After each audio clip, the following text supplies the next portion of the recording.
मांगल्यं दधियक्षतं प्रदीपंक रंभातरो स्थापितम् अम्बुपूर्णघटं सुपीतदुकुलं दुर्वादलं तण्डुलम् आम्रनारिकेळफलं सहितं ताम्रोपरि स्थापितम् एते पुण्यपदार्थाः भवतु शुभंकरं कुर्वंस्तु ते मंगलम।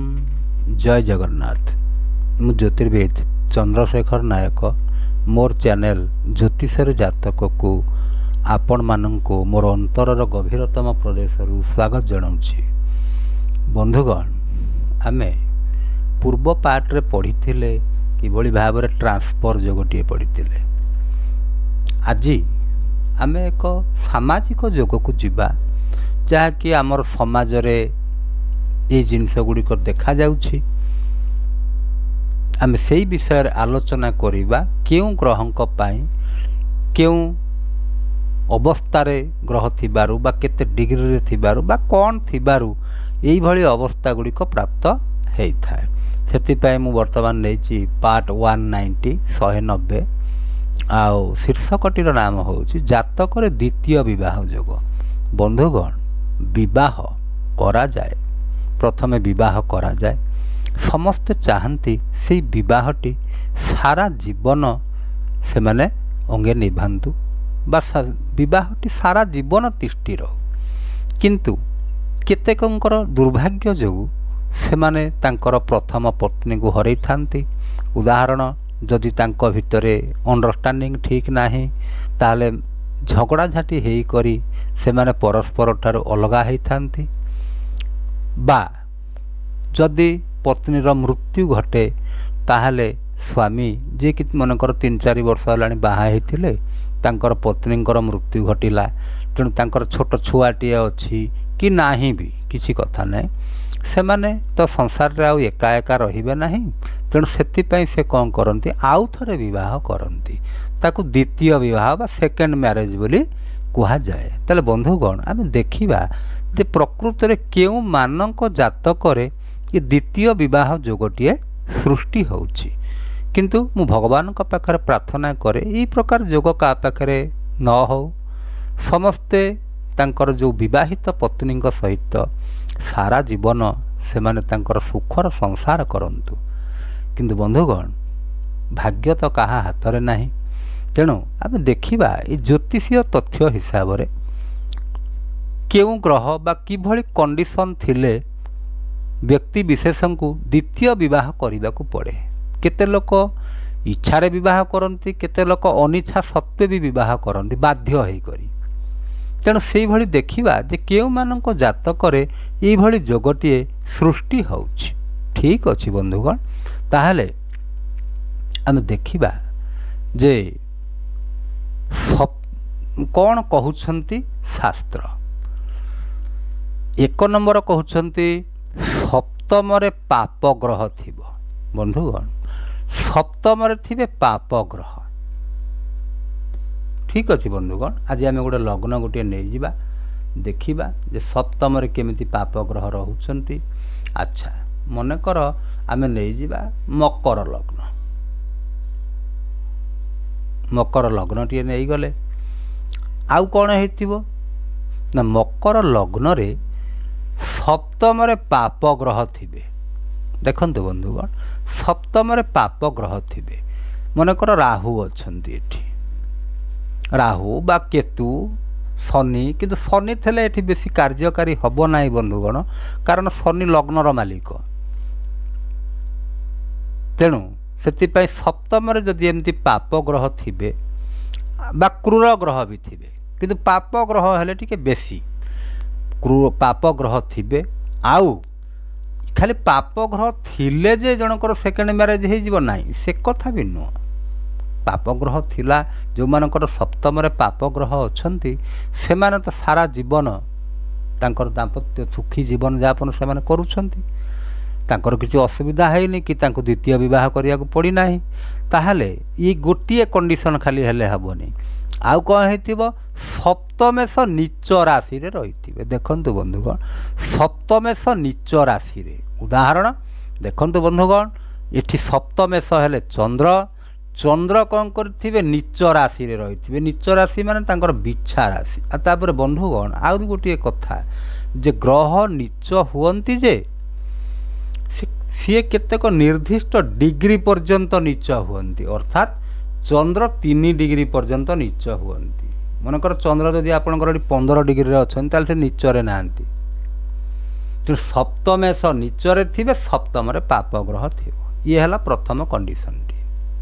ଆଚ୍ଛା, ତାପରେ ଆଉ ଗୋଟିଏ କଣ୍ଡିସନକୁ ଯିବା। ଦେଖନ୍ତୁ, ସପ୍ତମେଶ ସେ ଶୁକ୍ର କିମ୍ବା ଶନିଙ୍କର ଘରରେ ଥିବେ।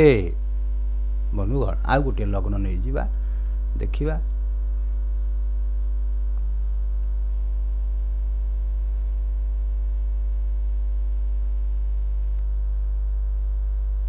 ଆଚ୍ଛା ଦେଖନ୍ତୁ, ମନେକର ଆଜି କନ୍ୟା ଲଗ୍ନ ନେଇଯିବା।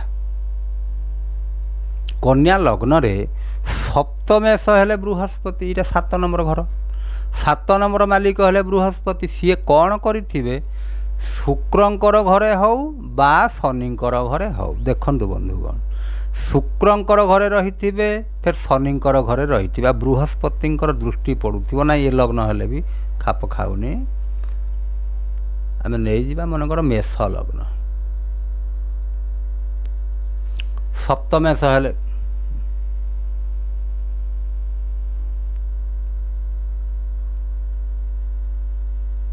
ଆଚ୍ଛା ଆମେ ନେଇଯିବା ଏଇ ଧନୁ ଲଗ୍ନଟି ନେଇଯିବା। ଧନୁ ଲଗ୍ନରେ ସପ୍ତମେଶ ହେଲେ କିଏ ନା, ସପ୍ତମେଶ ହେଲେ ବୁଧ। ଦେଖନ୍ତୁ ବନ୍ଧୁଗଣ, ଏଇଟା ହେଲା ସପ୍ତମ ଘର। ସପ୍ତମେଶ ହେଲେ ବୁଧ। ସିଏ କ'ଣ କରିଥିବେ, ଶୁକ୍ର କିମ୍ବା ଶନିଙ୍କର ଘରେ ଥିବେ। ବନ୍ଧୁଗଣ ଦେଖନ୍ତୁ, ଶୁକ୍ରଙ୍କର 2ଟି ଘର, ଏ ଘରଟି ଏ ଘରଟି। ଶନିଙ୍କର 2ଟି ଘର, ଏ ଘରଟି ଏ ଘରଟି। ଯଦି ଏଇ ଘରେ ଶୁକ୍ରଙ୍କର ଘରେ ହେଉ ବା ଶନିଙ୍କର ଘରେ ହେଉ ସିଏ ଥିବେ, ଆଉ ତାଙ୍କୁ ବୃହସ୍ପତି ଦେଖୁଥିବେ। ବନ୍ଧୁଗଣ ମନେକର ବୃହସ୍ପତି ଏଇଠି ଅଛନ୍ତି, ଦେଖନ୍ତୁ ବୁଧ ରହିଲେ ଏଇଠି, ସେ ନବମ ଦୃଷ୍ଟିରେ ଦେଖିଲେ। ବୁଧ ମନେକର ଏଇଠି ଅଛନ୍ତି, ପଞ୍ଚମ ଦୃଷ୍ଟିରେ ଦେଖିଲେ। ଯଦି ଦୃଷ୍ଟି ପଡ଼ୁଛି ସେ ସପ୍ତମେଶଙ୍କ ଉପରକୁ, ଯିଏକି ଶୁକ୍ର ଆଉ ଶନିଙ୍କର ଘରେ ଅଛନ୍ତି, ତାଙ୍କରି ଘରକୁ ଯଦି ବୃହସ୍ପତିଙ୍କର ଦୃଷ୍ଟି ପଡ଼ୁଥିବ, ତାହେଲେ ସେ ବ୍ୟକ୍ତିଙ୍କ ଯୋଗରେ ଦ୍ୱିତୀୟ ବିବାହ ଯୋଗଟିଏ ମଧ୍ୟ ଅଛି। ଆଚ୍ଛା, ତାପରେ ସପ୍ତମରେ ଚନ୍ଦ୍ର ଥିବେ। ଦେଖନ୍ତୁ ବନ୍ଧୁଗଣ, ସପ୍ତମରେ ଚନ୍ଦ୍ର, ଏଇ ଘରଟି ହେଉ, ସପ୍ତମରେ ରହିଲେ ଚନ୍ଦ୍ର। ସପ୍ତମେଶ ଯାଇଥିବେ ଦ୍ୱାଦଶକୁ, ହେଇ ସପ୍ତମେଶ ଦ୍ୱାଦଶରେ ଅଛନ୍ତି। ରୁହନ୍ତୁ, ସପ୍ତମେଶଙ୍କୁ ଦ୍ୱାଦଶରେ ଲେଖିଦେବା। ସପ୍ତମେଶ ଦ୍ୱାଦଶରେ, ହେଇ ସପ୍ତମେଶ ରହିଲେ ଦ୍ୱାଦଶରେ। ଆଉ ସବୁଠାରୁ ବଡ଼ କଥା ହେଉଛି ଶୁକ୍ର ଆଉ ଚନ୍ଦ୍ର ବଳହୀନ ହେଇଥିବେ। ଶୁକ୍ର ଆଉ ଚନ୍ଦ୍ର, ଶୁକ୍ର ଯେଉଁଠି ବି ଥାଆନ୍ତୁ, ଚନ୍ଦ୍ର ଯେଉଁଠି ବି ଥାଆନ୍ତୁ, ସେ କ'ଣ ହେଇଥିବେ, ସପ୍ତମରେ। ହଁ, ସପ୍ତମରେ ତ ଚନ୍ଦ୍ର ଥିବେ, ଆଉ ଶୁକ୍ର ଯେଉଁଠି ବି ଥାଆନ୍ତୁ କିଛି କଥା ନାହିଁ, ସେ କ'ଣ ହେଇଥିବେ ନା ବଳହୀନ ହେଇଥିବେ। ଶୁକ୍ର ବଳହୀନ ହେଇଗଲେ ପୁରୁଷ ଜାତକରେ କ'ଣ ହୁଏ, ଦ୍ୱିତୀୟ ବିବାହ ଯୋଗଟିଏ ସୃଷ୍ଟି କରନ୍ତି।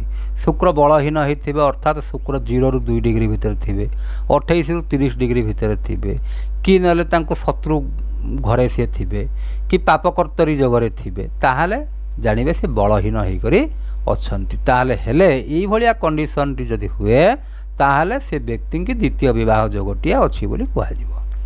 ଆଚ୍ଛା, ତାପରେ 4 ନମ୍ବର ପଏଣ୍ଟକୁ ପଳେଇବା।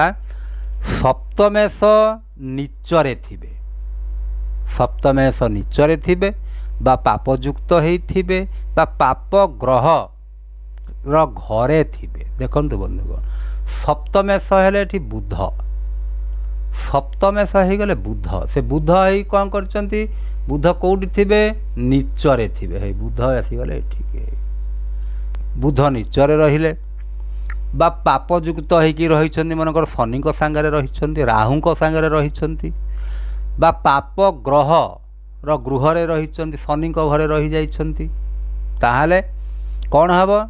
ଏଇଭଳିଆ କଣ୍ଡିସନ୍ ହେଇଗଲେ ଆପଣଙ୍କର ଯେ ଦ୍ୱିତୀୟ ବିବାହ ହେଇଯିବ ସେ କଥା ନୁହଁ। ଆହୁରି ଗୋଟେ କଣ୍ଡିସନ୍ ପାରି ହେବାକୁ ପଡ଼ିବ। କ'ଣ ନା D9 ଚାର୍ଟ ମାନେ ନବାଂଶ କୁଣ୍ଡଳୀରେ ଶନି ହୁଅନ୍ତୁ ବା ବୁଧ ହୁଅନ୍ତୁ, ତାଙ୍କରି ରାଶିରେ ଯଦି ସପ୍ତମେଶ ଥିବେ, ଶନିଙ୍କର 2ଟି ରାଶି, ବୁଧଙ୍କର ବି 2ଟି ରାଶି, ଏଇ ରାଶିରେ ଯଦି ରହିଯାଇଥିବେ ସପ୍ତମେଶ, ତାହେଲେ ଜାଣିବେ ଯେ ଦ୍ୱିତୀୟ ବିବାହ ଯୋଗଟିଏ ସୃଷ୍ଟି ହେବ। କିନ୍ତୁ ଏଠି ବୁଧ ନିଜେ ସପ୍ତମର ହେଇଥିବାରୁ ତାଙ୍କ ପାଇଁ ଏ ନିୟମଟା ପ୍ରଯୁଜ୍ୟ ହେବ ନାହିଁ, ଅଲଗା କଣ୍ଡିସନରେ ହେବ। ଆଚ୍ଛା, ତାପରେ ଦେଖନ୍ତୁ ପଞ୍ଚମ ଘରଟି ସପ୍ତମ ସ୍ଥାନରେ ଯଦି ଶୁକ୍ର, ମଙ୍ଗଳ ଆଉ ଶନି, ଦେଖନ୍ତୁ ବନ୍ଧୁଗଣ, ଯଦି ସପ୍ତମ ସ୍ଥାନଟିରେ ଶୁକ୍ର ଥିବେ, ମଙ୍ଗଳ ଥିବେ, ଶନି ଥିବେ ଗୋଟିଏ ଜାଗାରେ ସପ୍ତମ ସ୍ଥାନରେ, ଆଉ ଲଗ୍ନେଶ ଅଷ୍ଟମ ସ୍ଥାନକୁ ଚାଲି ଯାଇଥିବେ, ଲଗ୍ନେଶ ହେଲେ ବୃହସ୍ପତି, ବୃହସ୍ପତି ହେଇ ଅଷ୍ଟମ ସ୍ଥାନକୁ ପଳେଇଗଲେ, ଯଦି ଏଇଭଳି ଯୋଗଟିଏ ସୃଷ୍ଟି ହେଉଥାଏ ତାହେଲେ ସେ ବହୁପତ୍ନୀ ଯୋଗ କୁହାଯାଏ ତାକୁ। ବନ୍ଧୁଗଣ, ଆଜିକାଲି ଦେଖିବେ ସଂସାରରେ କେତେ ଲୋକ ଅଛନ୍ତି, କିଏ 3ଟି ବାହା ହେଇଛନ୍ତି, କିଏ 4ଟି ବାହା ହେଇଛନ୍ତି, କିଏ 5ଟି ବାହା ହେଇଛନ୍ତି, ତାଙ୍କ ପାଖରେ 2ଟି ସ୍ତ୍ରୀ ଅଛନ୍ତି, ଆଉ 3ଟି ମରିଯାଇଛନ୍ତି, କିଏ ଡିଭୋର୍ସ ନେଇଯାଇଛନ୍ତି, ଏମିତି ସବୁ ବି ଆପଣମାନେ ଦେଖୁଥିବେ। ସେଇଭଳିଆ ଲୋକମାନଙ୍କର ଏଇଭଳିଆ ଯୋଗଟିଏ ଥାଏ। ସପ୍ତମରେ ଶୁକ୍ର, ମଙ୍ଗଳ, ଶନି, ଅଷ୍ଟମରେ ଲଗ୍ନେଶ, ଇଏ ହେଲା ବହୁପତ୍ନୀ ଯୋଗଟିଏ। ଆଚ୍ଛା, ତାପରେ 6 ନମ୍ବର ପଏଣ୍ଟଟି କହୁଛି ବନ୍ଧୁଗଣ, ଦେଖନ୍ତୁ ଶୁକ୍ର 2 ସ୍ୱଭାବ ରାଶିରେ ଥିବେ, 2 ସ୍ୱଭାବ ରାଶି କେଉଁ କେଉଁ ଗୁଡ଼ିକ? 3, 6, 9, 12, ଇଏ ହେଲା 2 ସ୍ୱଭାବ ରାଶି।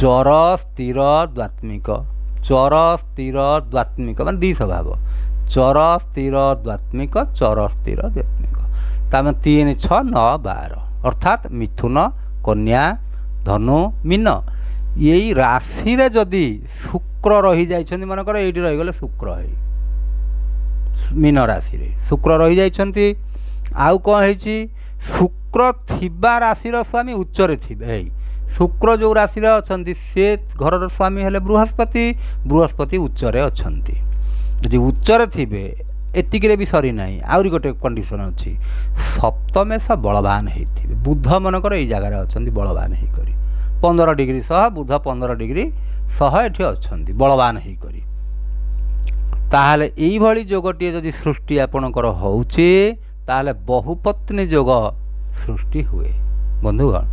ଆଉ ମନେ ରଖନ୍ତୁ ବନ୍ଧୁଗଣ, ଯଦି ଆପଣଙ୍କ ଜାତକରେ ଏଇଭଳିଆ ଯୋଗଟିଏ ସୃଷ୍ଟି ହେଉଛି, ଆପଣ ବାହା ହେଇନାହାନ୍ତି, ମନେକର ଆପଣ ଅବିବାହିତ କି ଅବିବାହିତା ଅଛନ୍ତି, ତାହେଲେ ଆପଣ ଦେଖିବେ ଆପଣଙ୍କ ଯଦି ଜାତକରେ ଏଇଭଳିଆ କିଛି ଅଶୁଭ ଯୋଗ ସୃଷ୍ଟି ହେଉଛି, ତାହେଲେ ଆପଣ କ'ଣ କରିବେ, ଆପଣ ସେଇ ଯେଉଁ ଗ୍ରହ ହେତୁକ ହେଉଛି ସେଇ ଗ୍ରହ ହେତୁକ ଆପଣ କ'ଣ କରିବେ, ତାର ପ୍ରତିକାରଟି କରିପାରିବେ। ପ୍ରତିକାରଟି କଲେ ଆପଣଙ୍କୁ ଆଉ ସେ ଦ୍ୱିତୀୟ ବିବାହ ଯୋଗଟିଏ ସୃଷ୍ଟି ହେବ ନାହିଁ, ବା ଆପଣଙ୍କର ଯେଉଁ ଧର୍ମପତ୍ନୀ ଯିଏ ଅଛନ୍ତି ଆପଣ ତାଙ୍କରି ସାଙ୍ଗରେ ସାରା ଜୀବନ ବିତେଇବେ, ଆପଣଙ୍କୁ କୌଣସି ପ୍ରକାର ଅସୁବିଧାଟିଏ ହେବ ନାହିଁ। ଆଉ ଯଦି କିଛି ଆପଣ ପ୍ରତିକାରଟିଏ କରିନାହାନ୍ତି ତାହେଲେ ଆପଣଙ୍କୁ ଦ୍ୱିତୀୟ ବିବାହ ଯୋଗଟିଏ ମଧ୍ୟ ଦେଖିବାକୁ ପଡ଼ିବ, ତା ଅର୍ଥ ଆପଣ ସେକେଣ୍ଡ ମ୍ୟାରେଜ୍ କରିବାର ଚାନ୍ସ ବହୁତ ଥାଏ। ହଉ ବନ୍ଧୁଗଣ, ମୁଁ ଭାବୁଛି ଆପଣମାନେ ନିଶ୍ଚିତ ଭାବରେ ବୁଝିଥିବେ। ଭଲ ଲାଗିଲେ ଲାଇକ୍ କରିବେ, ସେୟାର କରିବେ, ସବସ୍କ୍ରାଇବ୍ କରିବେ। ହଉ, ଏତିକିରେ ରହିଲି ବନ୍ଧୁଗଣ, ଜୟ ଜଗନ୍ନାଥ।